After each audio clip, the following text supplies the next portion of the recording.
Pessoal, eu queria primeiro agradecer muito esse convite do pessoal do PET.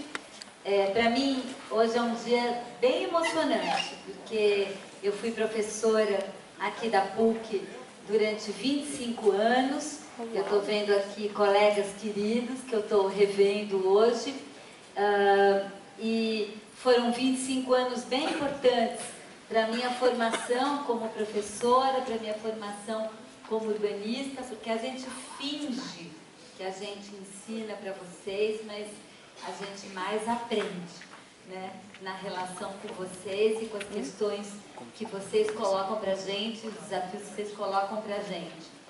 E desde que eu saí daqui, em 2008, para ir para a FAO USP e ser professora lá, onde eu estou até agora, eu nunca mais tinha voltado, né? Então, para mim é muito legal poder estar hoje aqui de volta, poder retomar essa história, esse fio, essa relação e poder trazer para vocês um pouco daquilo que durante esses últimos anos eu pude pensar e viver, não apenas por estar direto em São Paulo, dando aula na FAO, mas principalmente também porque nos últimos anos eu tive o privilégio, durante 6 anos, de ser relatora da ONU para o Direito à Moradia Adequada, que foi um cargo que me abriu muito a possibilidade de conhecer a situação urbana e especialmente a situação da moradia no mundo e pensar um pouco o que nós estamos vivendo no Brasil, que sempre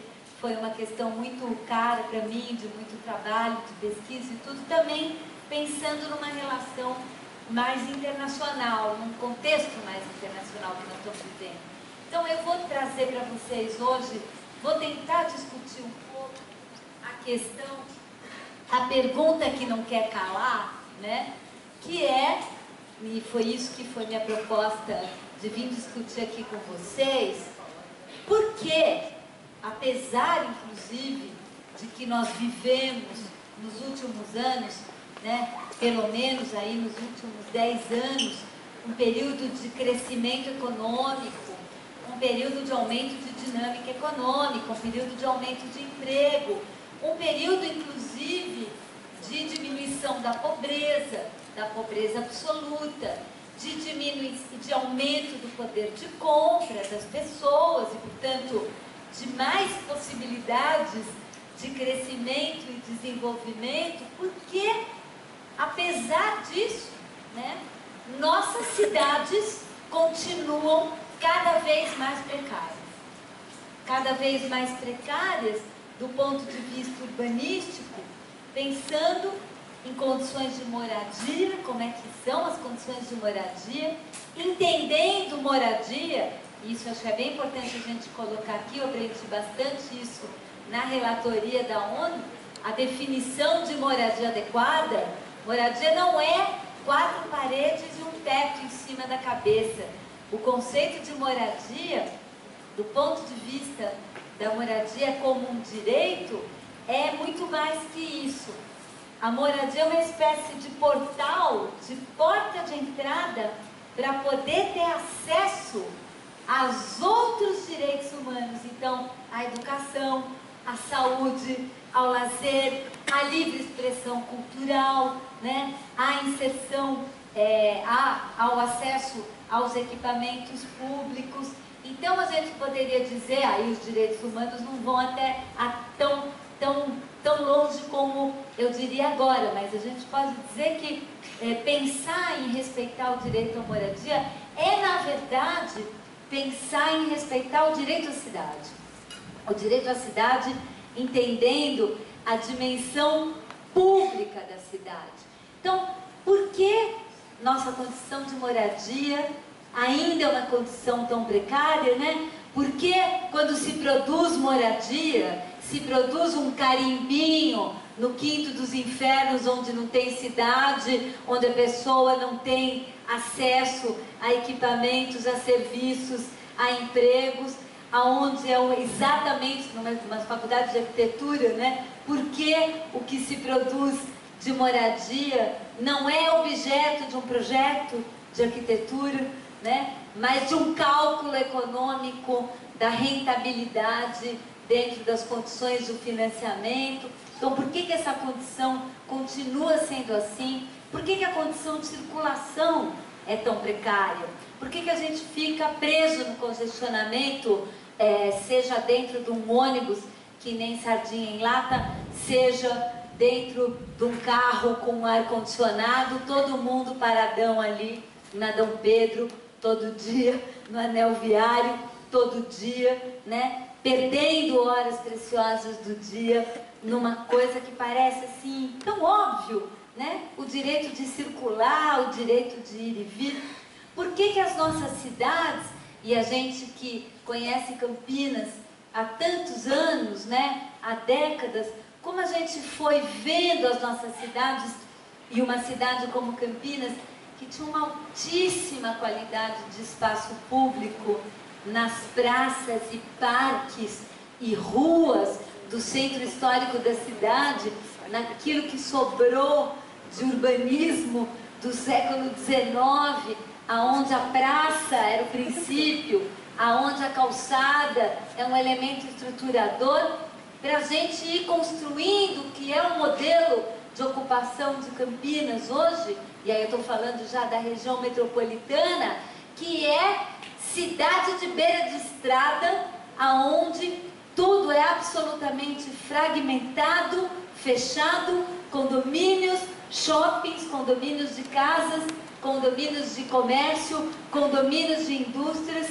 sem ter elementos de espaço público fortes que estruturam essa cidade, conectados, né, dependentes do automóvel, dependentes desse modelo rodoviarista. Por que a gente também, eu estou pegando talvez ponto por ponto daquilo que nos incomoda no cotidiano, né? O congestionamento, a falta de espaços públicos e de convivência, essa falta de urbanidade, as condições precárias de moradia para uma boa parte da população. Posso dizer também das questões ambientais que a gente vive, né? A crise hídrica que nós estamos vivendo hoje no estado, não choveu, é uma seca, pois é, mas também, né, nós estamos com todos os mananciais de abastecimento comprometidos com uma ocupação predatória, nós temos uma situação de drenagem, né, que a gente vive, por exemplo, hoje, ao mesmo tempo que tem uma crise hídrica, choveu, sai todo mundo boiando pelos eixos de circulação. Então, nós temos uma equação urbano-ambiental, né? Porque nós estamos falando de águas. Águas que tem que ter um lugar para escoar, que nascem de algum lugar, que vão para algum lugar, e que a maneira como a gente ocupou o território, ocupou as cidades, está trazendo um modelo absolutamente insustentável. Essa também é um outro, digamos, sintoma, ou sinal daquilo que eu chamo precariedade das nossas cidades.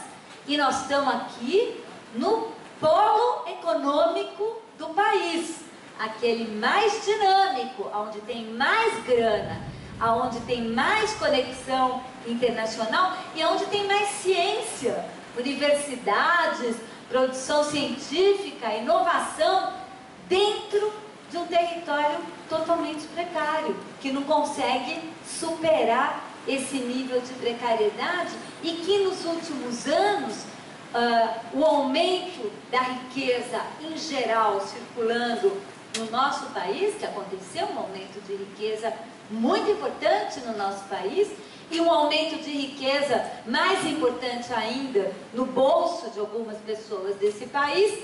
Entretanto, apesar desse aumento da riqueza, essa riqueza foi se transformando apenas em mais bens privados, né? Em condomínios maiores, ou casas maiores, ou carros mais chiques, mas não em dimensão pública, em espaço público, em vida pública, em cidade melhor para todos. Por quê? Eu vou tentar chutar aqui uma explicação e a gente vai poder discutir entre nós, vocês podem ou não estar de acordo com ela. E eu vou tentar chutar essa explicação para a gente poder entender os desafios que estão colocados. Quando a gente começa a falar de política urbana e de urbanismo, né, imediatamente, para as pessoas que são leigas, que não fazem faculdade de arquitetura, de urbanismo, de engenharia, que não trabalham mais ou menos dentro desse campo, o que elas pensam, bom, mas esse negócio não teve plano, não teve projeto, não teve política, não tem regra. É uma zona, não tem regra. Então, se a gente for ver se isso é verdade, não tem regra, nós vamos ver que não é verdade. Tem regra, tem lei, tem regulação, a gente tem planos diretores, a gente tem leis de zoneamento nas cidades, leis de uso e ocupação de solo, a gente tem código de obras, a gente tem a legislação ambiental, a gente tem a legislação de patrimônio, a gente tem uma política urbana e tem uma regulação. Mas se a gente tem lei, o problema é que não se obedece à lei. Qual é a questão, né, que está colocada aqui para a gente em relação à nossa política urbana? A primeira coisa que eu gostaria de colocar para a gente discutir isso é desafiar a ideia de que não tem política, de que não tem planejamento. Na verdade, se a gente for ver historicamente o que tem sido a política urbana, ela é uma política urbana muito baseada na ideia da cidade e da produção da cidade como um negócio. Negócio para quem? Então vamos ver para quem a cidade é um negócio. Não é para a gente. Ela é um negócio, em primeiro lugar, para o setor que faz cidade. Transforma campo em cidade. Loteadores. Incorporadores, aqueles que transformam o espaço, né, existente em prédio, em shopping, em edifício de escritório, em edifício residencial, etc. Para eles o espaço é um negócio. É um negócio também, além de ser para eles, para quem presta os serviços públicos, que tem na prestação do serviço público de transporte, por exemplo. Então, os concessionários de ônibus, né, os concessionários de transporte vivem da produção dessa cidade, e ela é um negócio também para aqueles que vivem, por exemplo, os concessionários de lixo, que fazem a coleta e a destinação do lixo na cidade. E a primeira coisa que nós temos que entender é que a política urbana, historicamente no Brasil, dialogou com esses setores. O setor de incorporação, o setor de loteamentos, o setor de as concessionárias de transporte privadas, as concessionárias de lixo, que historicamente controlaram as câmaras municipais das nossas cidades, financiando as campanhas dos vereadores, mantendo ali, né, um espaço aonde os seus interesses, em primeiro lugar, estão sendo defendidos. Então, aquilo que a gente está discutindo em relação ao futuro do país, o futuro da política do país, em primeiro lugar, a gente já consegue enxergar na cidade, mas não da maneira como tem sido dito, como se a grande questão fosse o desvio da grana que sai do projeto e vai para o bolso do político. Não, se fosse isso, era fácil, se fosse uma questão ética no campo da política. Não, é muito mais complicado que isso, porque mais importante e mais definidor do que os 10% que vai para o bolso do político é os 90% do gasto que vai para a empresa, que vai fazer cidade, que vai construir o túnel, o viaduto, a via expressa, o sistema viário, o loteamento, a incorporação, usando o dinheiro público, né, gastando esse dinheiro público e tomando as decisões sobre a cidade.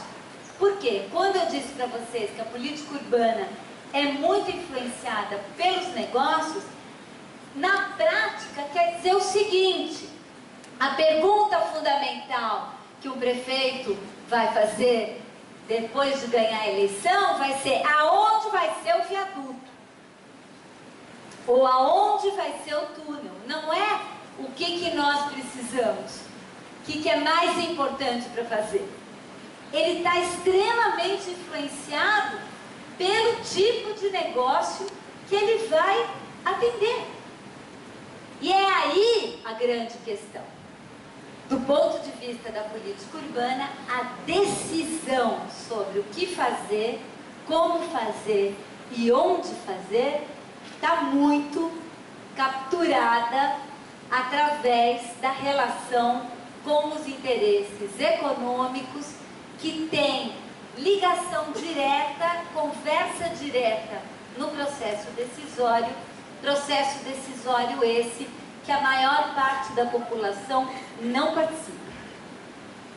Mas a gente não tem participação popular no plano diretor, participação popular na discussão do zoneamento, audiência pública para poder discutir os projetos. Nós temos, mas aí a gente começa a entender uma dinâmica, e eu gosto sempre de usar um exemplo que não tem nada a ver com esse assunto, mas que é muito ilustrativo da nossa dinâmica dentro desse campo, que é o seguinte: uma vez eu estava fazendo uma oficina lá no interior de Alagoas, e aí acabou a caneta, e a gente foi numa venda comprar caneta. Aí chegamos na venda e perguntamos: escuta, vocês têm caneta Bic para vender? Aí eles responderam, a moça que atendeu a gente respondeu: tem, mas está faltando. Tem, mas está faltando. A gente tem conselho, tem audiência pública, tem processos participativos, mas o processo de decisão sobre a política não passa por esses lugares, não passa por essas instâncias, passa por outro lugar. Por que lugar? Pelo circuito econômico-político. E a gente tem que entender, gente, que é um circuito econômico-político. Não é um circuito político, é um circuito econômico-político. Um circuito econômico-político que o modelo político-eleitoral dialoga muito fortemente com o modelo econômico. E esse modelo econômico, quando a gente vai pensar, bom, mas as nossas cidades foram projetadas para o automóvel. O modelo rodoviarista, né, de você trabalhar com avenidas, e aqui em Campinas, nós estamos aqui, o máximo de modelo rodoviarista aqui da região sudeste que eu conheço é aqui, né? A ideia de que, basicamente, a estrutura da cidade é um monte de estrada e via expressa, avenida e via expressa, para os carros circularem. Então, o modelo rodoviarista, que privilegiou historicamente a circulação dos automóveis, fez isso também porque, se você for ver, historicamente nas nossas cidades, nós temos um processo muito grande de concentração de renda. Como que era nossas cidades há muito pouco tempo atrás? A gente poderia dizer genericamente que a gente teria uns 30%, 40% da cidade com capacidade de renda para comprar automóvel e ter uma casa mais ou menos decente, e a maioria circulando de transporte coletivo, de ônibus, né? E não necessariamente com uma moradia adequada. Entretanto, se a gente for ver, fala, mas gente, se 70% da cidade anda de ônibus ou de transporte coletivo, por que raios nunca se investiu no sistema de ônibus, de metrô, de trem, de monotrilho, sei lá, de qualquer sistema de transporte coletivo com qualidade, eficiência? Por que, gente? Simplesmente porque transporte coletivo no Brasil é coisa de pobre. E, portanto, pode ser pobre, pode ser de quinta. Basta chegar lá, no lugar onde a pessoa mora, até o lugar que a pessoa trabalha. Se ela vai passar 3 horas enfiada num lugar de péssima qualidade, com uma tarifa alta, isso é totalmente secundário. Porque o importante é que os 30%, ou os 40%, ou os 50%, dependendo de cada cidade, que tem automóvel, possa circular confortavelmente. Mas olha que interessante o que aconteceu quando nos últimos 10 anos aumentou o poder de compra dos trabalhadores. Óbvio que a primeira coisa que eu vou fazer, assim que eu arrumar uma grana, é comprar um carro, para escapar desse transporte de quinta. Vou comprar meu carro, né? O que aconteceu? Aquela estrutura que estava montada para 30%, 40% ou 50% poderem circular com o carro, quando entra o carro de mais 10%, mais 20%, estoura. Ninguém mais consegue andar porque os carros dos trabalhadores também começaram a circular e disputar o espaço. Aí a questão do transporte coletivo virou um tema. Entrou na agenda. Agora vamos discutir investimentos em transporte coletivo. Agora, em 2010, em 2013, né? Quando, digamos, do ponto de vista do problema do transporte, isso já estava absolutamente claro nos anos 70. Estava absolutamente claro nos anos 80. Estava absolutamente claro nos anos 90. E a gente não investiu por quê? Como se não tivesse custado milhões e bilhões para fazer essa porcaria de território que a gente tem. Então não é falta de grana. É uma outra questão. É o que define as decisões dentro desse campo da política urbana. E fazendo uma relação disso com um contexto maior, com um contexto muito mais grande, no Brasil nós vivemos um processo, e acho que é legal discutir isso também hoje, exatamente hoje na conjuntura com vocês. Nós vivemos um processo de democratização e no final dos anos 70 teve muitos movimentos sociais que estavam na rua batendo panela porque queriam demandar o direito à cidade.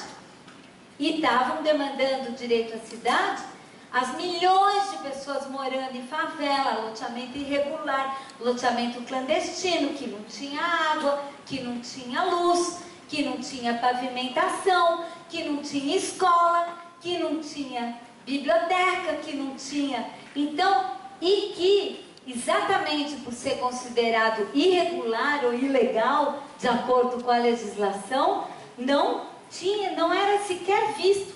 Quando eu estudei arquitetura, nos anos 70, nunca vou esquecer isso. Nos mapas de São Paulo, o lugar que tinha uma favela, tipo Paraisópolis, Heliópolis, favelas que já eram grandes nos anos 70, era branco. Ela nem aparecia, como se ela não existisse no mapa. Eles não existiam. Então, esse movimento social, nos fins dos anos 70, foi um movimento para dizer, existimos. Estamos aqui, fazemos parte da cidade, queremos ser integrados à cidade. E isso foi muito forte na Constituição. O direito a ter direitos de quem estava na cidade, mas, até hoje, vive uma situação de completa ambiguidade. Faz parte ou não faz parte da cidade? Ambiguidade em que sentido? A favela está lá há 30 anos. Está vivendo, já tem até avô e neto que nasceu lá, né? Naquele lugar. Entretanto, a cidade se relaciona com aquele lugar tipo assim, é ou não é? É para ficar ou é para ir embora? É para remover ou é para consolidar? a resposta das políticas públicas em relação a isso não é nem sim, nem não. A resposta é: depende. Depende. E depende do quê? E é um depende que vai mudando. Porque um dia aquele lugar recebe luz e água e escola, e outro dia estou precisando aí para aumentar uma avenida ou para passar não sei o quê, vão caindo fora todo mundo, que vocês são tudo ilegal. Sem receber nenhum tostão de compensação e nenhuma alternativa digna de moradia. Então, esse modelo é o que a gente chama, eu chamo de um modelo de ambiguidade. O povo que fez panelaço no fim dos anos 70 queria o fim da ambiguidade, queria fazer parte da cidade, ser objeto de política, ser integrado à cidade. E a resposta foi uma resposta ambígua. Uma resposta que, de fato, como a Constituinte introduziu o voto universal, incrível, né? Que até 88 a gente não tinha o voto universal. Não era todo mundo que podia votar, imagina, né? Então, a Constituinte introduziu o voto universal. Isso significa que qualquer pessoa que está em qualquer lugar da cidade, se ela está ali, ela é registrada como eleitora ali, ela tem o direito de votar. Então, a disputa daquele voto no mercado eleitoral começou a ser muito importante. E, portanto, a ambiguidade foi muito funcional durante a Nova República. Eu estou falando da Nova República porque eu acho que é exatamente o modelo da Nova República que está em crise hoje, que está em crise profunda no Brasil. É o modelo da Nova República. Ou seja, é o pacto que se fez para que o povo está dentro, porém não muito, mais ou menos. Talvez, quem sabe, depende. Depende do quê? Depende, basicamente, de uma ação que a gente chama discricionária por parte do poder público. Ou seja, a favela está lá, não dá para negar, tem uma demanda, tem uma pressão para poder atendê-la, para poder urbanizá-la, para poder integrá-la, mas as políticas nunca vão lá e resolvem o problema de uma vez. Ou seja, vamos lá, então vamos urbanizar, beleza, fica tudo, barba, cabelo, bigode, depilação, escova, né? Perfeito. E aquilo deixa de ser uma favela e passa a ser um bairro, igual, normal, que nem qualquer outro. Não. É assim. Um pouquinho de água aqui, a rede de água ali, mas precisa de 300 metros de rede de água, só dá para fazer 100 agora, desculpa. O resto fica para depois. Uma escola aqui, mas não é a escola que cabe todo mundo, não tem a quadra, não tem isso, não tem aquilo, não é a melhor escola, é uma escola mais ou menos. E assim, cada política pública vai sendo implementada aos pouquinhos, como se fosse um conta-gotas, o suficiente para que aquela população vote como retribuição aquilo que ela recebeu, mas nunca o suficiente para romper com o modelo da diferença entre um espaço precário e um espaço totalmente integrado. Ou seja, esse foi o modelo da Nova República. Continuar tudo como está, continuar a concentração de renda, continuar a concentração de poder, continuar a ideia da cidade como negócio e abrir brechas aqui e ali para integrar pedaços da cidade, distribuir qualidade, mas nunca eliminar definitivamente a diferença e nunca implementar uma política que a gente chama ex ante. Esse é o terceiro elemento, a política do puxadinho. Isso numa escola de arquitetura é bem importante a gente falar. Por que que é tudo puxadinho? Puxadinho de casa, né? Vamos fazendo puxadinho, aumentando a casa, fazendo mais um cômodo, fazendo outro cômodo em cima da laje. Mas é também puxadinho de política urbana. O que quer dizer puxadinho de política urbana? Quer dizer que a gente não pensa um planejamento a longo prazo, pensando um negócio grande e depois implantando devagarzinho, ano a ano, aquele plano. Não! A gente só faz o que dá para inaugurar daqui a 4 anos. O que não vai dar para inaugurar daqui a 4 anos, a gente não faz. E em política urbana, transporte, sistema viário, sistema de áreas verdes, sistemas ambientais, são políticas de longo prazo. Não se faz um sistema ambiental, um sistema de área verde em 4 anos. Não se faz um sistema de circulação e de transporte em 4 anos. É impossível. São políticas que demoram 20 anos, 15 anos. Mas que dá. Dá para fazer. Você vai fazendo devagarzinho, ano a ano. Mas não. Como tem que dar resultado em 4 anos, porque o nosso problema também é reproduzir os mandatos eleitorais, as eleições que tem a cada 4 anos, então a gente não vai fazer os investimentos estruturais, que eu vou ficar 10 anos investindo e só vai aparecer no 12º, mas nessas já perdi a eleição. E já vem outro cara que parou. O que eu fiz, porque aquilo era uma imagem ligada àquele anterior. Então, veja, nós estamos também muito tributados, e especialmente a política urbana é uma das grandes vítimas disso, dessa lógica. A última questão que eu queria levantar para vocês, para tentar explicar por que nós vivemos numa situação tão precária do ponto de vista urbanístico, acho que é entender também o que eu acho que para mim ficou mais claro quando eu comecei a ver um panorama internacional do quanto a política urbana ela foi muito contaminada pela terra urbana e a moradia como um ativo financeiro e não como um direito social. O que quer dizer isso? Olhando para o mundo e o que aconteceu nas últimas décadas, na política em geral, na Europa, nos Estados Unidos, o que a gente viu?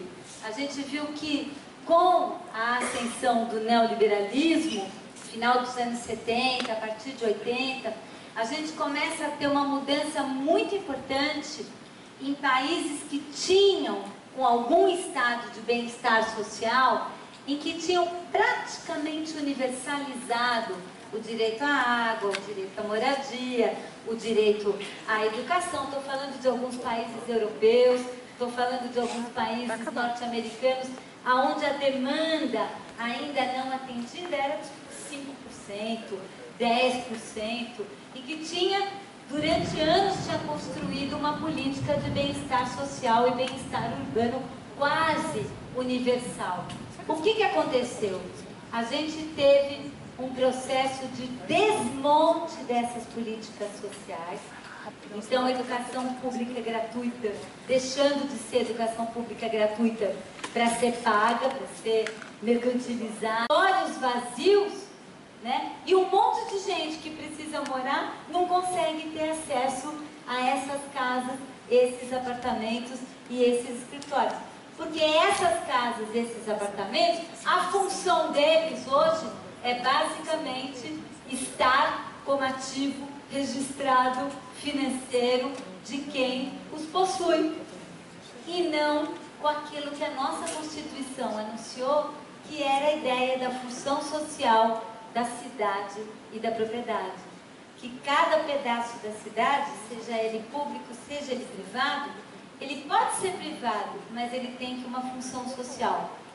Então, a função social dele é poder, através daquela localização, disponibilizar ou lugar para morar, ou lugar para trabalhar, ou emprego, ou ser uma área verde, ou ser um lugar de lazer, etc.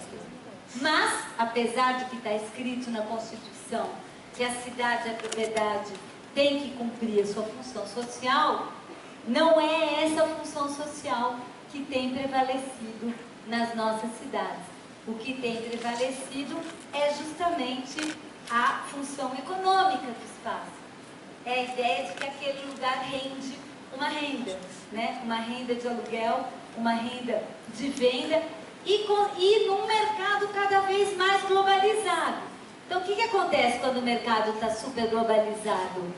Isso, não sei se é perceptível aqui em Campinas, mas, por exemplo, você vai num mercado como Fortaleza, aí você vê aquele monte de prédio com aqueles apartamentos que custam 3 milhões de dólares. Eu falo, gente, quantas pessoas em Fortaleza têm dinheiro para pagar 3 milhões de dólares para um apartamento? Não são as pessoas de Fortaleza. É um fundo de investimento que tem um pouquinho de dinheiro no shake do petróleo, com mais um pouquinho de dinheiro do magnata comercial chinês, com mais um pouquinho de dinheiro de não sei quem da classe dominante russa ou da Mongólia, e que está competindo com o João, com a Maria, comigo, com vocês, por aquela localização. Só que, claro, adivinha quem vai ganhar nessa competição? Quem tem mais condições, né, de ganhar essa disputa pela localização. Eu coloquei todas essas questões que são grandes, complexas, da natureza do Estado, da natureza da política, do capital financeiro internacional, etc. Não foi para fazer ninguém desistir. Então ferrou, né? O que a gente tem que mudar para poder transformar a cidade é tão grande, é tão complexo, que a gente não consegue fazer nada, não consegue enfrentar nada, e não é nesse sentido que eu coloquei para vocês. Eu queria terminar dizendo que esse modelo que eu acabei de descrever, fazendo um panorama internacional bem tosco, bem rapidinho, sintético, e fazendo um panorama nacional também igualmente sintético, está em crise. Está em crise no mundo todo. Se vocês forem olhar o que aconteceu nas ruas da cidade em 2013, as lutas pelo direito às cidades aqui, que aconteceu nas cidades brasileiras, defendendo o direito à cidade, o direito à mobilidade, à educação em 2013, no mesmo ano estava rolando em Istambul, na Praça Taksim, no mesmo ano estava rolando também na Espanha, no mesmo a crise do subprime, do modelo hipotecário, que na Espanha foi uma loucura. Se convenceu todo mundo a comprar casa própria, se produziu milhares de moradias, todo mundo se endividou, o negócio quebrou, ficou todo mundo sem poder, perdendo a casa, e na Espanha você perde a casa e ainda fica com a dívida para pagar.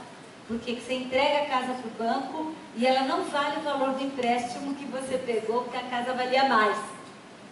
Então, nas ruas da Espanha tinha um protesto exatamente contra essa situação. Nas ruas da Grécia também tinha exatamente um protesto contra essa situação. Então, nós estamos falando de um momento de crise. Crise do modelo. No Brasil, crise do modelo da nova república, crise do modelo político-eleitoral que nós temos, claramente crise. Nos Estados Unidos, assim como na Europa, crise do neoliberalismo e da forma como a financiarização do planeta impôs para o conjunto da população perdas enormes, para que meia dúzia, os 1% do movimento do Occupy, fala muito claramente, é 1% ficarem cada vez mais ricos, com 99% se ferrando, com a dívida, endividados, fora da jogada, tendo que fazer sacrifícios. Momento de crise sempre é um momento muito difícil, muito difícil. E um momento muito perigoso, porque de um lado o momento de crise é muito legal.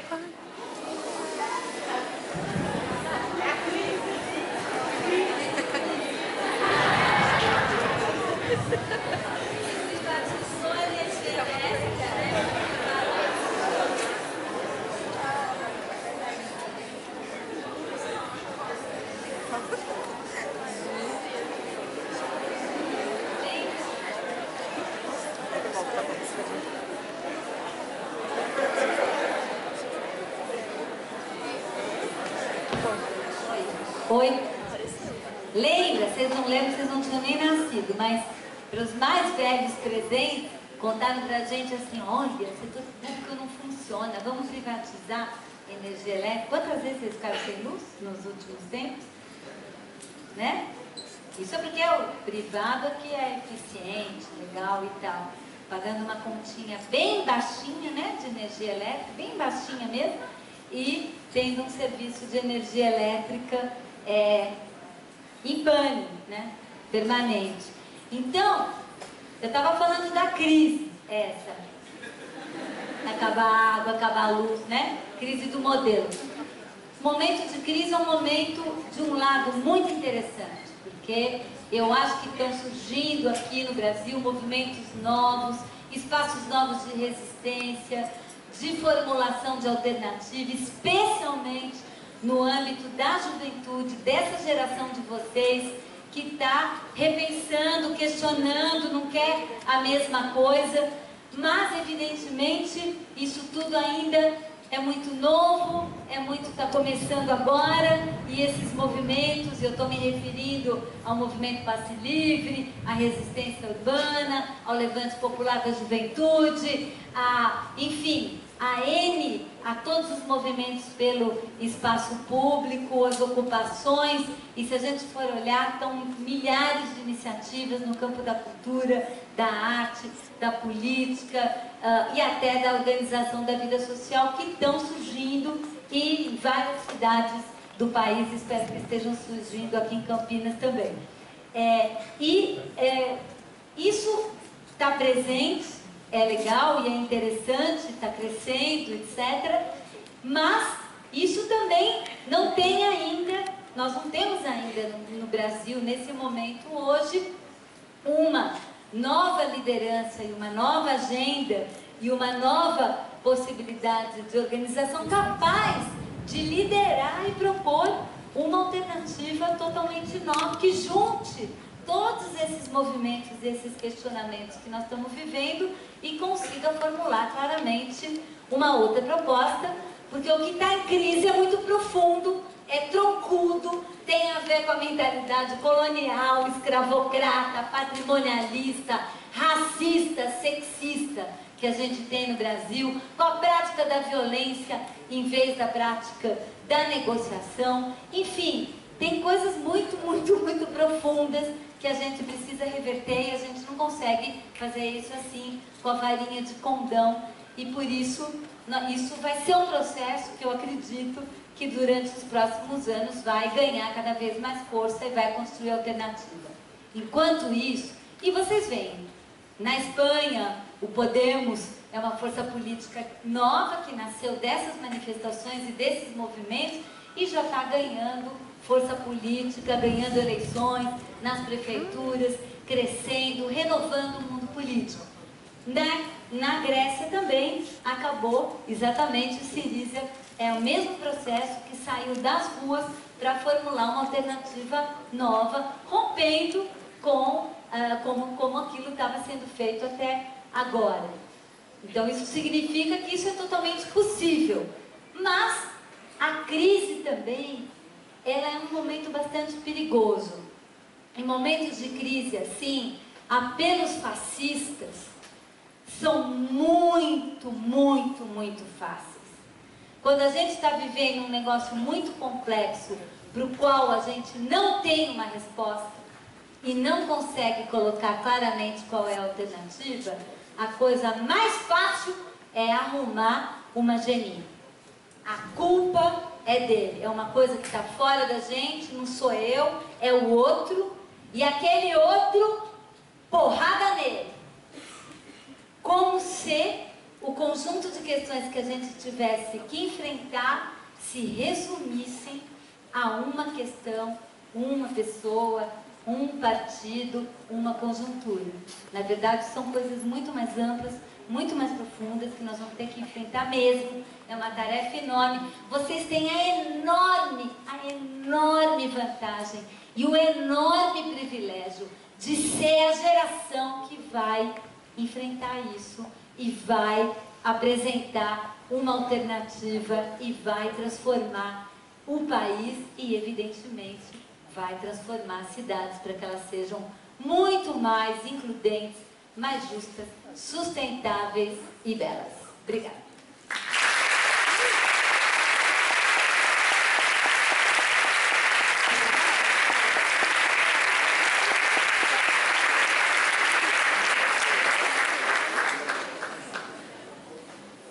Bom, agora a gente vai abrir para perguntas para a Raquel. Vou levando o que você quiser.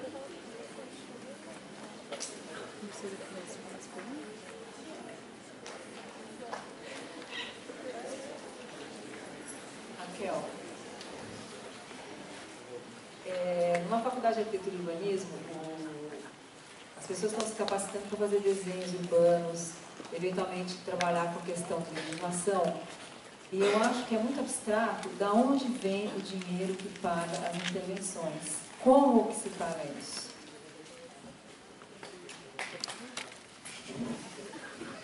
Vai de um em um ou vamos juntando mais? Não sei como é que vocês querem fazer.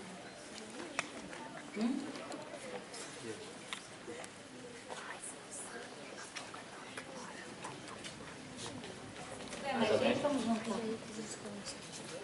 Senão vou respondendo essa enquanto outros se inscrevem. Da onde que vem os recursos para fazer as intervenções de projeto, de desenho urbano, sobretudo essas que têm uma dimensão pública? Essas intervenções, elas vêm do orçamento público. Elas vêm dos recursos públicos. E ela só pode dar voltada para fazer isso, para ser isso, se, da onde que vem o dinheiro público? O dinheiro público vem da extração que se faz de parte da riqueza produzida pela sociedade para um fundo público. Isso se dá basicamente através dos impostos. É através dos impostos que você taxa essa riqueza que é produzida pela sociedade, capta isso para um fundo público e redistribui. Qual é o problema que nós temos com esse fundo público? Nós temos dois problemas enormes para enfrentar em relação ao fundo público no Brasil. Todo mundo fala, ai, quanto imposto, credo! Né? Temos que parar com esses impostos, eles acabam com o Brasil. Gente, se você for olhar o imposto, quem paga imposto? Quem paga e quem não paga? O que é taxado da riqueza e o que não é taxado? A gente pode afirmar com certeza absoluta que a maior parte dos impostos são pagos pelos pobres. Quanto mais pobre, mais paga imposto. Por quê? O patrimônio no Brasil não é taxado. Esse financiarizado, que a gente põe on the books, que serve só para estar ali no patrimônio das famílias, a terra urbana, os apartamentos vazios, os shoppings, todo esse espaço não é taxado. Zero. Não paga nada. Patrimônio não é taxado, grandes fortunas não são taxadas. E o que é taxado? Sandália havaiana, escova de dente, camiseta, arroz, feijão, né? Enfim, o salário, né?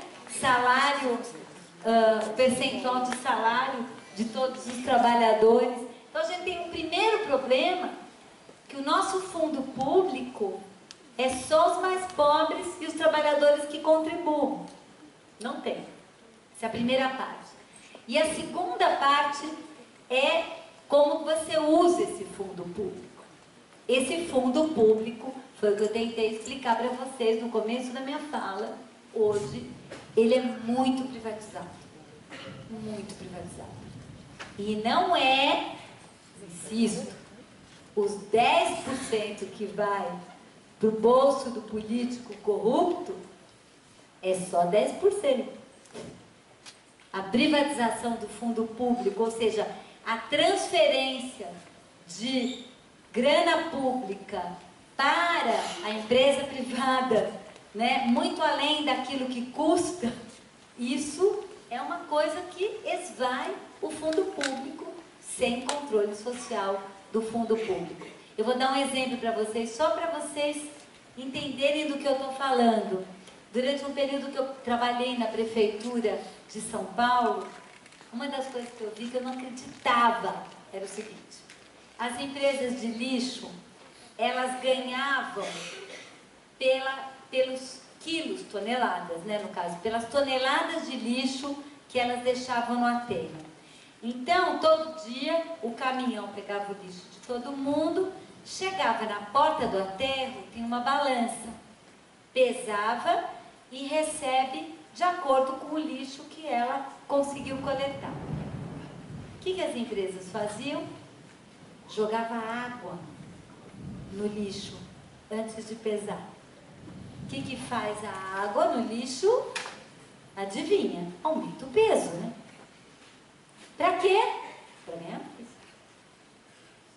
Claro que o cara que não via que jogava água, etc. Mas, gente, a gente só olha pro cara que não viu que jogava água, ou a gente tem que olhar também para a empresa que botava água no lixo, se apropriando do fundo público, e que dava lá uma merreca pro cara, pro fiscal não ver, que estava jogando água em cima do lixo. Eu estou colocando só um exemplo, né, o custo das obras, como ele é superfaturado, o cartel, mesma coisa do lixo.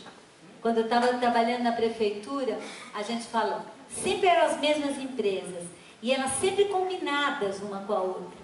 Já acertavam o preço antes na licitação, de modo que o preço ficava o preço que elas queriam.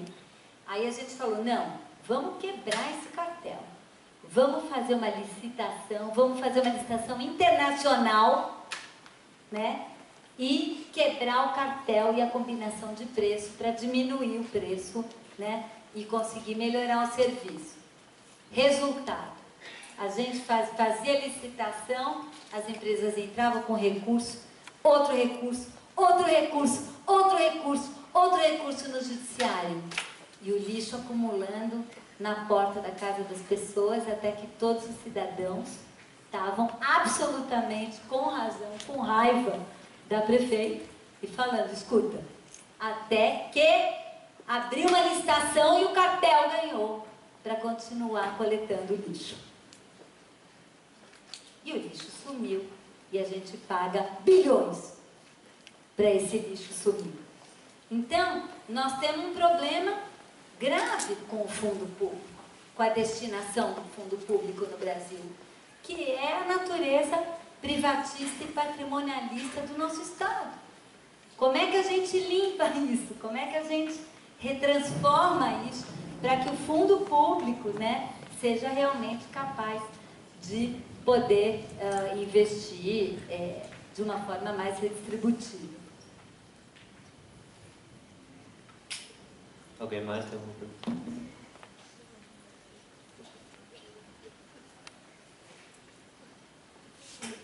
Diante desse quadro que você está colocando, do problema do patrimonialismo, você não acha que continua sendo perigoso o sistema de operação consorciada das áreas urbanas? Eu queria que você falasse um pouquinho disso. Ai, obrigada por essa pergunta, porque eu fiquei pensando, será que eu falo disso? Não, não vai dar tempo. Aí, essa pergunta me permite. Eu vou citar um professor da UFRJ, do IPUR, que é o Carlos Weiner, que eu acho que ele conseguiu explicar isso de uma forma muito interessante. E eu vou juntar um pouco com aquilo que eu estava falando agora. O que é operação urbana consorciada? A ideia de que, como você tem poucos recursos públicos, isso tem a ver com ajuste fiscal, isso tem a ver que você usa uma boa parte do nosso fundo público para pagar os juros da dívida daquilo que você contraiu historicamente. E é muito difícil fazer política urbana, investimento tipo metrô, tipo sistemas de transportes, grandes sistemas ambientais, sem pegar empréstimo, porque são coisas grandes. E aí, com a taxa de juro, que é tudo que o sistema financeiro quer que ela seja bem alta para remunerar bem o capital, a dívida é muito grande. Então, as prefeituras e o poder público ficam muito com a corda no pescoço, porque tem que pagar essa enorme dívida e tem pouco dinheiro para investir, né? Então, começa assim, eu estou falando de um discurso geral, não Brasil, um panorama internacional, que é a ideia da crise fiscal, de que o Estado não tem grana para investir. Então, o que ele vai fazer? Uma parceria com o privado. O privado investe, né? Faz um acerto com o privado, ele investe, depois ele explora aquele serviço. Então, tem muitas PPPs, né? Parcerias público-privadas. A gente pode entender a operação consorciada como uma PPP, como uma parceria público-privada. De onde que dá esse modelo da PPP? O cara pega o dinheiro, constrói o metrô e depois ele explora aquilo que ele construiu durante 30 anos, fica com a tarifa e essa tarifa remunera ele com lucro. É essa a lógica da PPP. Nossa, que ótimo, que lindo, Bárbara. Qual é o problema das nossas PPPs aqui no Brasil? Primeiro problema, as PPPs em geral que nós montamos, nenhuma delas trouxe capital privado. Todas elas foram financiadas pelo fundo público. Ou o BNDES, os bancos públicos, ou o BNDES, ou a Caixa Econômica Federal, ou seja, o nosso dinheiro do nosso fundo de garantia que financia o privado nas PPPs. Então, não é que está vindo uma grana nova privada que o privado está colocando ali. Primeiro problema, né?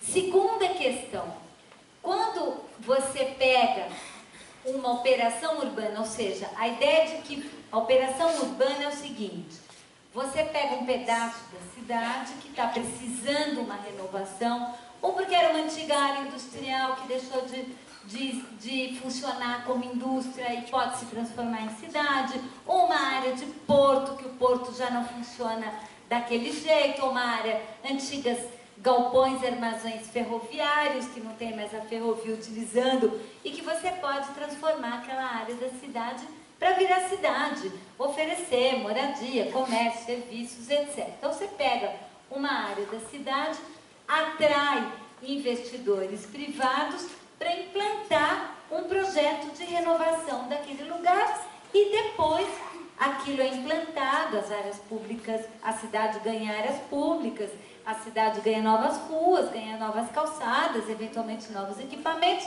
e o privado ganha um espaço para poder explorar comercialmente, economicamente. Até aí parece absolutamente interessante, engenhoso e legal. Entretanto, a experiência concreta das nossas operações urbanas é que, na verdade, o que acontece é que para aquilo ser rentável, não pode ser qualquer uso. Então, moradia popular já está fora, porque não é rentável. Então, o fato de que tem que ser rentável determina o uso que vai ter aquele lugar. E o uso que a gente mais precisa, que é parque, área verde, área pública, moradia popular, etc., nunca vai ser. Vai ser o quê? Shopping, edifício de escritório, torre corporativa AAA, né? Conhece? AAA, né? Para vender no mercado internacional, porque é aquilo que é rentável. Moradia popular não é rentável. Espaço público comum, aberto para todos, não é rentável. Então não é aquilo, aquele lugar acaba virando, né, definindo o destino daquele lugar em função da rentabilidade e não da necessidade da cidade. Então definindo em função da possibilidade de rentabilidade para o capital investido e não aquilo que a cidade está mais precisando. E infelizmente o que a cidade mais precisa não é nada lucrativo. E as operações urbanas, então, não oferecem. Agora encontraram uma modalidade mais incrível ainda do que operação urbana, dessas PPPs. O exemplo que nós temos agora são dois no Brasil, já implantado. O Porto Maravilha, no Rio de Janeiro, e a Cidade da Copa, no Recife. Esse modelo é assim: pega um pedaço de cidade, onde 70% da área é pública, terreno público, pertencente a governo federal, governo estadual, governo municipal, entrega para o consórcio de empreiteiras. Leva. Leva com tudo que tem dentro. Gente, casa, etc. Vai, implanta o seu projeto, venda e depois ainda explora e presta o serviço durante 30 anos naquele local. O Weiner chama isso de democracia direta capital. A gente está há anos lutando pela democracia direta, dizendo que nós temos que participar das decisões, porque não pode ficar as decisões só na mão da representação eleitoral, aquela representação que a gente vota, né? E, nesse caso, o que nós estamos fazendo? Tirando um pedaço da cidade desse espaço de discussão pública democrática e entregando um pedaço direto de cidade para o capital. Então, no fundo, no limite, uma das coisas fortes que estão presentes na rua, hoje, no Brasil, é a proposta de democracia direta do capital. É o seguinte: esses políticos não prestam, esse Estado não presta, isso é tudo corrupto, não precisa mais deles. Só capital, não nada. Só que tem um pequeno detalhe: ainda é no mundo da política que se faz a mediação com o conjunto da população. Então vai embora o mundo da política, vai embora a gente também. Não só os políticos. Quer dizer, em vez da gente pensar como é que a gente aperfeiçoa a democracia, né, a gente pensa numa ideia de eliminar o Estado. Não precisa do Estado. Gente, para que Estado? Mercado resolve tudo. Tudo. Como vocês podem perceber, em todos os países que foram diminuindo cada vez mais o papel do Estado, cada vez mais o mundo da política. Então, eu acho que é uma questão bem complexa. Isso não quer dizer que a gente não deva pensar em projetos urbanos, em projetos de transformação urbanística, em grande escala. Tudo isso que eu estou dizendo é para nos animar a estar muito mais presente, acompanhando esses processos, discutindo esses processos, questionando esses processos, formulando alternativas. Numa faculdade de arquitetura, nós temos a capacidade de pensar uma alternativa, não apenas de desenho, mas também de modelo. Aliás, a sociedade botou a gente aqui nessas escolas para isso, com essa missão. Então tem sido muito importante hoje a presença dos estudantes, dos professores de arquitetura, trabalhando e acompanhando a luta social e apresentando e transformando essas propostas e disputando essas propostas também em todos os processos de discussão pública.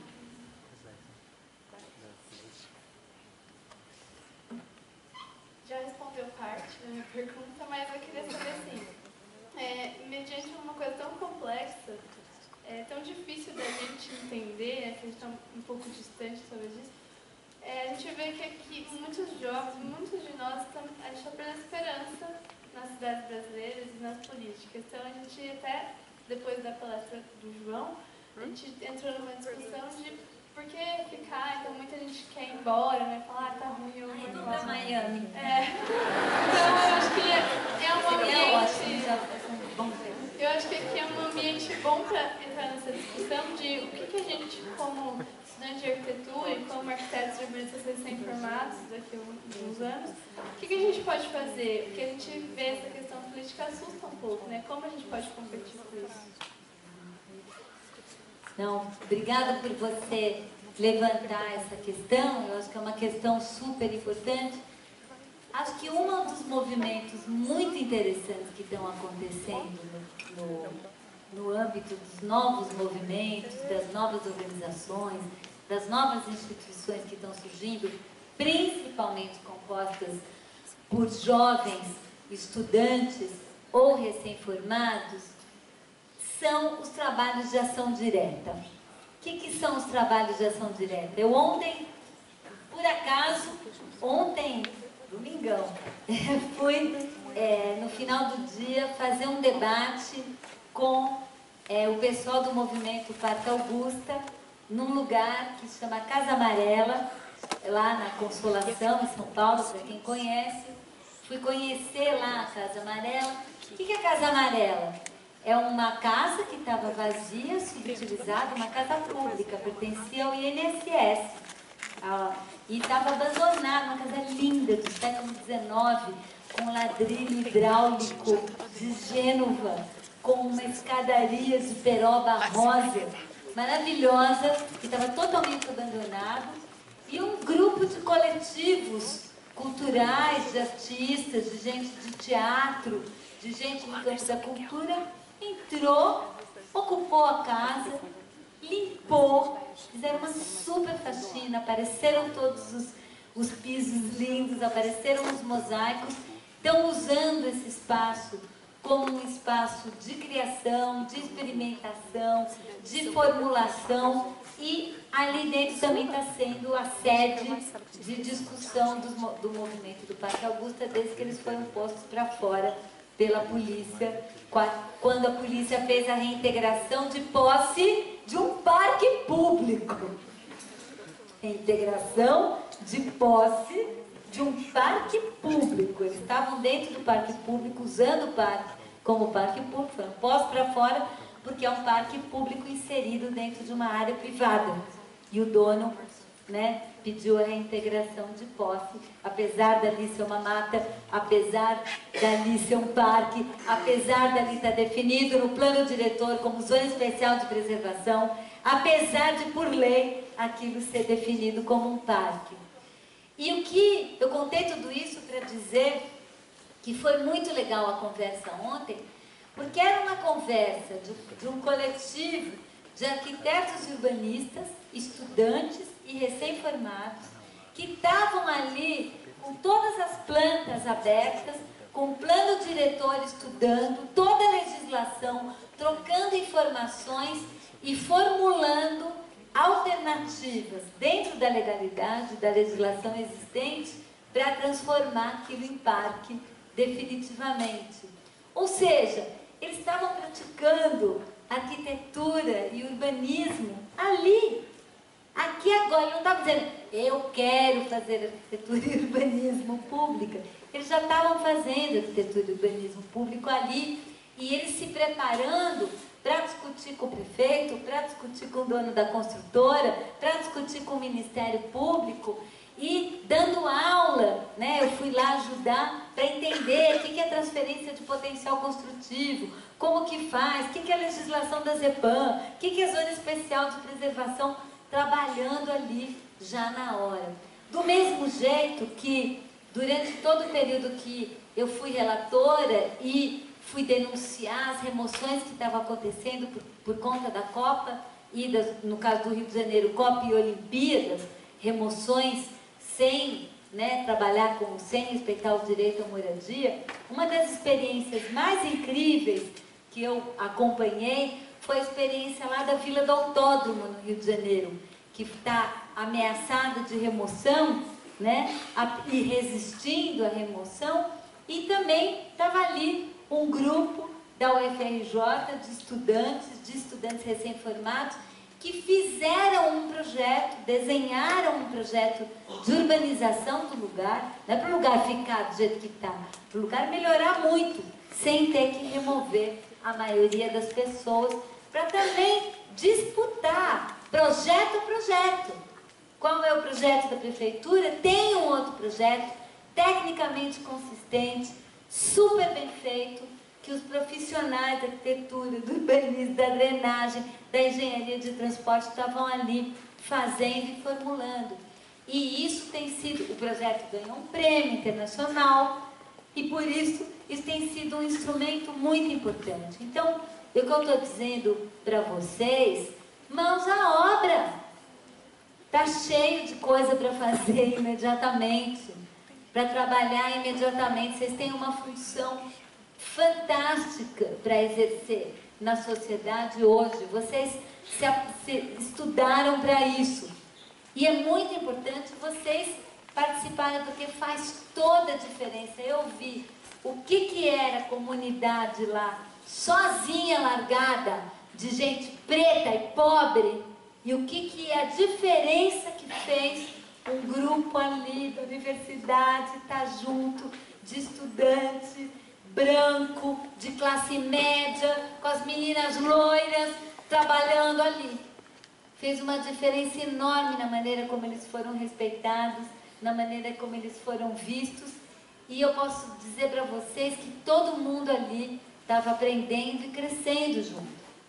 A gente fazia isso nos anos 70, lá no panelaço anterior. A gente fazia isso muito. A gente abandonou. A gente achou que tudo pode ser resolvido de outra forma.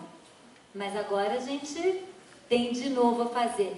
Fazendo um exemplo menos, digamos, menos vinculado à permanência em favela, etc., de ocupação, a quantidade de grupos que tem, pelo menos em São Paulo, que eu estou acompanhando, que estão nos parques públicos e nas praças, fazendo banco, limpando, construindo horta, já montando sistemas de gestão alternativos, autogeridos, autônomos e não esperando, falando quero um parque, já se apropriando do parque, já fazendo parque e já experimentando essa nova forma de organizar a vida social, mais horizontal, menos autoritária, mais liberada, né, dos controles econômicos. Em vez de fazer a licitação para os parques, para a empresa ganhar, tem aí um grupo que está ali gerindo diretamente, fazendo e que tem capacidade de incidir sobre isso. É hora de novo da gente ir para isso, porque ali nós não só vamos estar já transformando, porque cada praça, que hoje é um lixão, né, que hoje é um lugar ferrado, que a gente ganhar para ser um lugar comum, gostoso e lindo de verdade, autogerido, cada coisa dessas, nós já estamos incidindo sobre esse tema complexo e difícil. Nós já estamos fazendo uma alternativa ali. Então, eu acho que isso também é a forma, ao mesmo tempo que a gente também vai participando de movimentos mais gerais da sociedade, para entender, se informar sobre o que está acontecendo, desligar a Rede Globo e não ligar nunca mais. Nunca mais.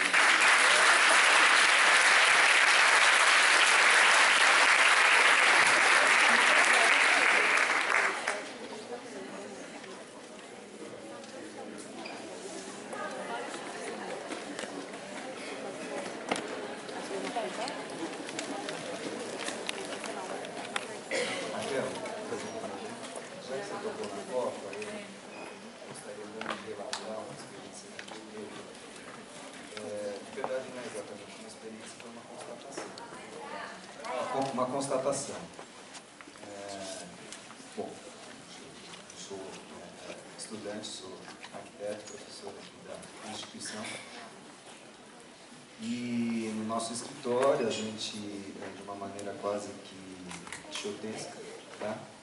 A gente procura atuar exclusivamente dentro do setor público. Tá? Nós estamos em São Carlos, nessa última década, né? Houve também um boom em termos de construção civil, né? Especialmente esse tipo de setor onde se proliferam os condomínios fechados, né? E talvez lá naquela cidade nós sejamos os estranhos do ninho, porque a gente não tem uma casa projetada em condomínios fechados. Bom, e eu devo relatar que trabalhar no setor público acaba acontecendo o seguinte: a gente acaba desenvolvendo os projetos sempre no limite da oferta orçamentária, vamos dizer assim, porque os orçamentos de projetos que a gente consegue administrar são sempre muito exíguos, né? A gente consegue cumprir com o trabalho, girar o capital, pagar as nossas despesas e conta com a entrada do segundo, porque caso contrário, se isso não acontecer, né, o escritório em si pode fechar, né? E o escritório é qualificado como uma EPP, né, empresa de pequeno porte, que o que se diz, né, eu não sou capaz de assegurar essa informação, mas de uma certa maneira se ventila que as empresas de pequeno porte são aquelas que, do ponto de vista dos serviços, né, nesse país, carregam um pouco o país pelas costas, né? São as empresas que mais empregam, etc. Né? Muito bem. E dentro dessa conjuntura, o que acontece? A gente, para além de trabalhar dentro desses limites que são bem apertadinhos, né, nós também temos que pagar uma DARF atrás da outra, tá? Porque suja todo mundo. Às vezes eu falo, da onde que veio essa? Sempre tem uma contribuição, etc., para ser cumprida. Bom, aí chegou a Copa do Mundo. Okay? Quando eu observei, né, e pude conferir que as grandes construtoras, mas não só as grandes construtoras, também as emissoras de TV, inclusive a Rede Globo, tá, foram ausentadas, né, da necessidade de cumprir com o INSS, okay? Não só para a Copa do Mundo, mas também para agora, esses próximos eventos esportivos, das Olimpíadas que a gente vai ter. Olha, foi um super balde de água gelada, assim, que eu fico pensando, né? A gente se predispõe, a gente quer, né, como você acabou de colocar, vamos tentar melhorar esse país, vamos tentar, mas existe uma espécie de conjuntura, tá? Que muitas vezes desanima a gente fica um pouco sem chão, né?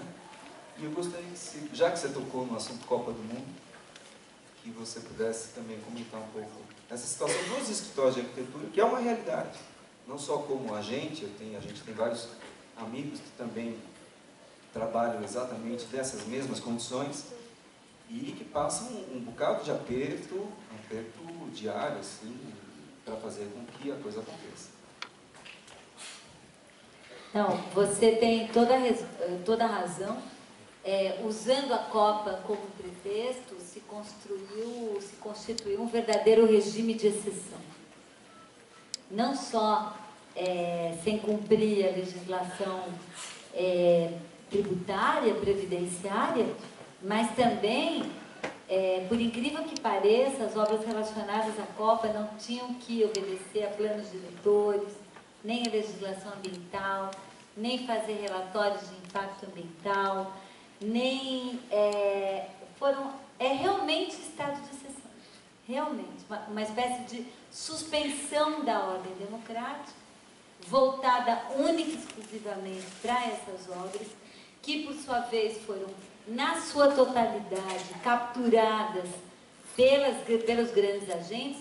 E aí a gente tem uma história aqui no Brasil muito forte. Entre esses agentes é muito importante a presença das empreiteiras, porque as empreiteiras, elas historicamente pegaram as grandes obras públicas, hidrelétrica, estrada, que construiu Brasília, etc., etc., mas começaram a entrar também no campo dos serviços públicos, da coleta de lixo, da coleta de transportes também, e agora também dos projetos urbanos, e foram elas que constituíram os consórcios para fazer a totalidade das obras da Copa.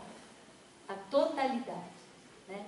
E se fez para a Copa o tal do regime direto de contratação. Isso é uma coisa que, para os arquitetos, é uma verdadeira tragédia. Pelo seguinte, é possível se contratar a obra sem contratar projeto, sem ter projeto. Você contrata a obra e a empreiteira que ganha a licitação da obra é que faz o projeto. Isso é o máximo. E o regime direto de contratação, que foi feito excepcionalmente para a Copa, para ir mais rápido, para garantir os prazos de execução da Copa, agora está estendido a muitas outras coisas para se construir no país, eliminando totalmente o projeto. O projeto é irrelevante, né, para essas grandes obras. Então, eu acho que isso, para mim, faz parte do modelo em crise. É o fim da picada, né? É a mesma coisa de que 99% é que paga os impostos, o 1% concentra 90% da renda e não paga imposto nenhum. É a mesma coisa que não pagar o INSS, que é uma história absolutamente injusta aí. O problema todo é que os meios de comunicação principais, os grandes meios de comunicação, não mostram isso, muito pelo contrário. Os grandes meios de comunicação fazem parte desta coalizão econômico-política histórica. E mentem, omitem essas coisas todas que eu estou falando aqui, que acontecem no dia a dia, porque fazem parte desse... No caso do Rio de Janeiro, é absolutamente claro, por isso falei da Globo, o quanto a Rede Globo compõe a coalizão econômico-política que conduziu e conduz aquela cidade. E não conta, por exemplo, uma coisa como essa, que é uma espécie de duto que transfere permanentemente renda dos mais pobres para os mais ricos, dos pequenos para os grandes, dos micros para os grandes, né? Então, acho que a gente se informar, conhecer melhor, se politizar nesse sentido, né, de procurar se informar para além. Hoje tem muitas formas de se informar, porque os meios de comunicação, os grandes, não são mais a única forma. Com a internet, com os blogs, com os sites, a gente consegue ir além disso e se informar muito melhor e conhecer muito melhor e lutar para que a gente consiga fazer uma coisa que é o contrário, né? Proteger os pequenos, proteger os mais vulneráveis, proteger os mais pobres, proteger os menores, contra os cartéis, contra as oligarquias, contra o 1%. É isso que a gente tem que lutar. E o Estado, ele tem que ser um agente fundamental para isso, né? Eu acho que isso a gente tem que entender e tem que lutar por isso. Bom, Raquel, eu queria complementar as últimas duas perguntas, fazendo mais uma. A minha opinião é que existe um enorme descrédito na política brasileira, hoje em dia, baseado também no que ela falou. E porque em toda proposta política que existe, parece que tem uma máscara marqueteira na frente da pessoa que está falando, que ele está falando para agradar quem está ouvindo. E aí existe o famoso, vou votar no menos pior, que acho que quase todo mundo pensa nisso. Então, acho que por trás dessa máscara, na sua opinião, o que o governo, o que a política brasileira realmente quer, além de sustentar essa política? Você acha que a gente ainda pode ter alguma esperança na política brasileira? Gente, nós temos que ter esperança, a gente está ferrado. Eu não quero ir para Miami, mas nem, né? Nós temos que ter esperança, sim, e, de novo, eu insisto naquilo que faz a gente perceber esse modelo, entender e ver a extensão dele. É muito difícil, é muito duro, né? Mas, ao mesmo tempo, é muito importante para a gente construir uma alternativa. Construir uma alternativa. Veja, os partidos que surgiram no período final da ditadura, que emergiram com o fim da ditadura, o PT, o PCdoB, de certa maneira também o PSB, os partidos que eram considerados, que saíram dos movimentos sociais, que saíram dessa luta pela redemocratização, para poderem ganhar espaço no mundo institucional e político, pactuaram com este modelo, né? E aí você não faz pacto com o diabo sem entregar a mãe, né?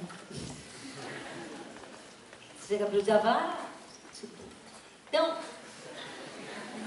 por outro lado, mudei de ideia. Quando se ensaia fazer isso, é impeachment. Porque você tem um domínio muito conservador do Congresso, né, das velhas oligarquias, dos interesses econômicos. Não é brincadeira, é uma maioria. Olha a bancada da bala.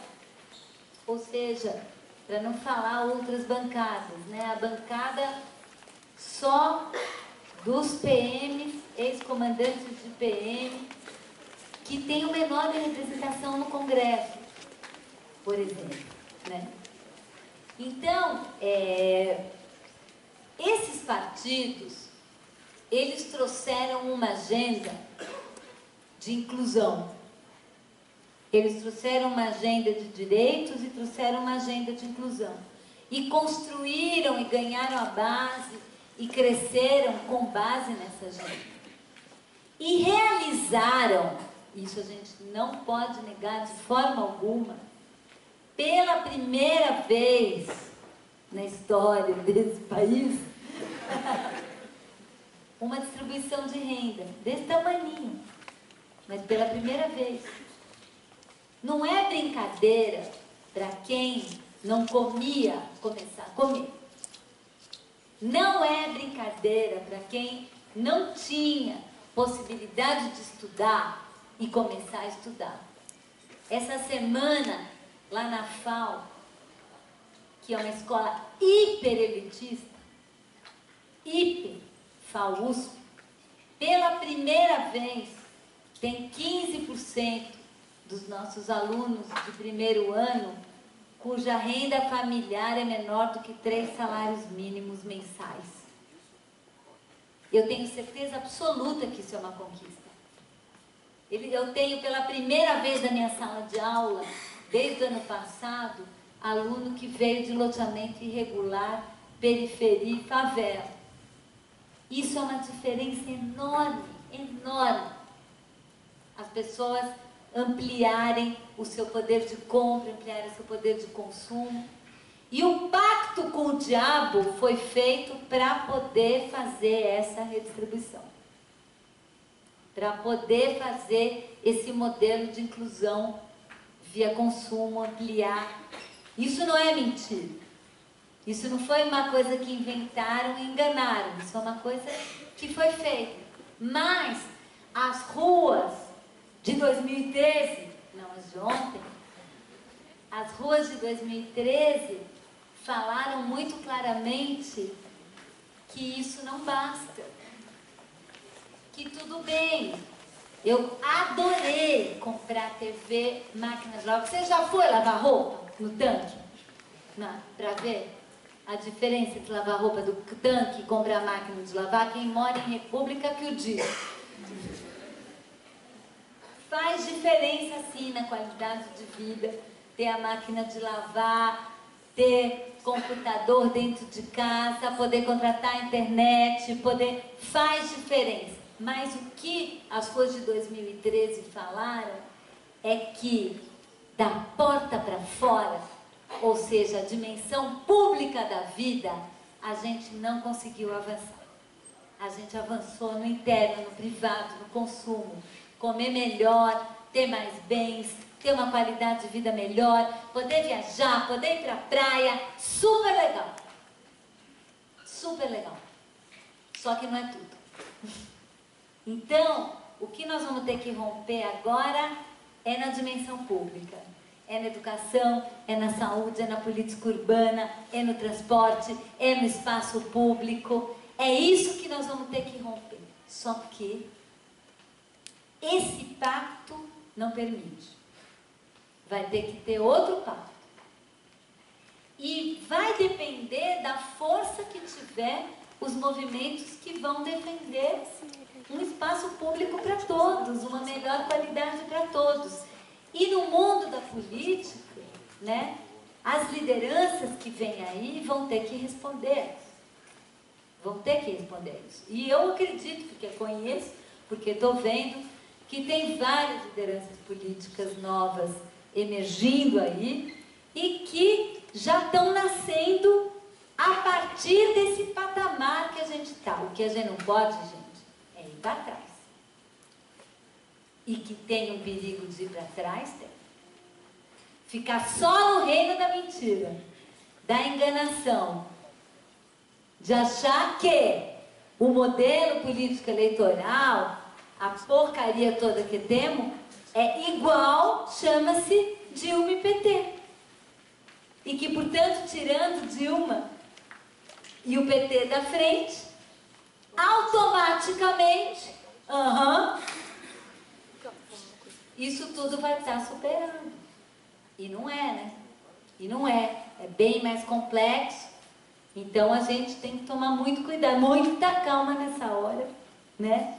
Pra gente pensar, pra gente refletir e propor claramente, né? E dar suporte, dar sustentação para essa nova liderança, para essa nova forma de fazer política, que é possível sim. De novo, eu me miro no exemplo, eu fui na Espanha há 3 anos atrás como relatora, eu não podia imaginar que teria uma força política nova, que é o Podemos, com tanta força hoje. Há 3 anos atrás a gente não... Estava todo mundo assim, que nem vocês, o João. Que falta de esperança, que droga, e agora? Né? Então, estava todo mundo assim. Hoje, você vai lá, dá uma animação. Construindo partido novo, trabalhando, não sei o quê. Então, a gente não pode cair na depressão. Né? A gente tem que pensar e continuar, ter esperança, lutar, ir conversando, ir discutindo, ir se informando, ir estudando, né? E ir acompanhando os movimentos que estão acontecendo nesse momento e participando deles, se colocando mais dentro do movimento e não como uma pessoa externa que só vai lá votar. A gente sabe que não é por aí. Vai ter que botar muito mais a mão na massa, né? Dá uma certa preguiça, eu concordo, mas não vai ter jeito. Vai ter que botar a mão na massa para a gente conseguir construir essa alternativa. A gente fez isso. O Brasil fez isso há 30 anos atrás, superou várias barreiras. Tem novas para superar? Vamos que vamos. Alguém mais? Mais algum?